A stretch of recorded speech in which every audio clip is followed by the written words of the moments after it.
Okay, so that the group formed in 1999. Yep. Explain to me how that happened. We used to have 3 members. Who goes? He went by Epic at that time. He goes by Eshawn Burgundy now. Him and I, we had a group together called Twisted Souls. Okay. And one day, Eshawn came to me and said, "Hey, I want to start a collective." And he had told me about Chance. They were working together up Cheltenham Mall. He was like, "You gotta meet this guy." And he was telling me about this other guy, Timothy Brindle, and he had this number of artists he wanted to put together. He wanted to call it Society Hill. And we walking down on Market Street. I said, "You can't call it Society Hill." He said, "Why?" I said, "Because it was a group from Philly called Power Hill." And one of the things, like the idea, the concept behind it is the park is the most peaceful place in the city. So we wanted to be the society's park. Kind of provide that, like through music, a very peaceful place where you can just come, relax, listen to our music, and hopefully get inspired. Okay. So we wanted to provide that to the listeners. Okay. You know, but it's not directly gospel hip hop either, which is just simply, you know, this is the Bible, and they just put that over hip hop music. Okay. Okay. You know, we touch on. I feel like what Society Park is just pretty much commentaries. Okay. Like commentary for the present time, but through a biblical worldview. Okay. Is the best way that I can describe it. You know, how would Christ talk about,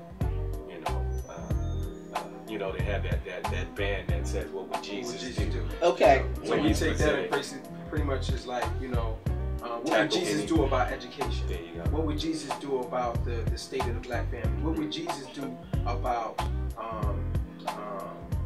civil service? Okay. You know, what would Jesus do as far as improving your environment, or, you know, just things of that nature? So. Okay. Yeah. Tell me a little bit more about that. Okay. So with the pullover, the concept behind the pullover is a impromptu hip hop performance.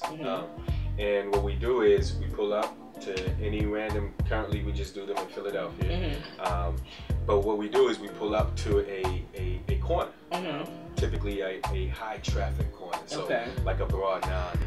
We actually were able to do one on Broad Street before. Okay. Where people are gathered. Okay. So we pull up with the car. We have microphones, and we have a studio setup pretty much in the car. We have speakers and stands.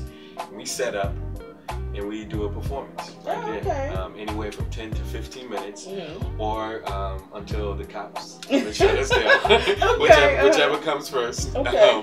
And it's designed just, you know, obviously it's the shock and awe of these guys. It's kind of like a flash mob. Yeah, pretty much. But it's designed to engage, you know, the community. You know, after the shock and awe is over, you know, our prayers that, you know, they're listening to what we're saying, and we can kind of correspond with them right there. You know, and then look to build relationships with the community. So, what would you like to say about it? Definitely that this isn't a message for young people. It's a message for all people. A lot of the times with elders, or, you know, generations slightly after our generation, sometimes they'll hear our music and say that young people need to hear this, young people need to hear this. And my response is always no, everyone needs to hear this, because the messages that we have in our music, you can share with those young people that we don't have an opportunity to reach. You can share with that congregation that we don't have an opportunity to fellowship. You know, you can share with that brother or that sister that's looking for guidance, that's looking for truth, that we don't have an opportunity to get to. You know, but a lot of times, you know,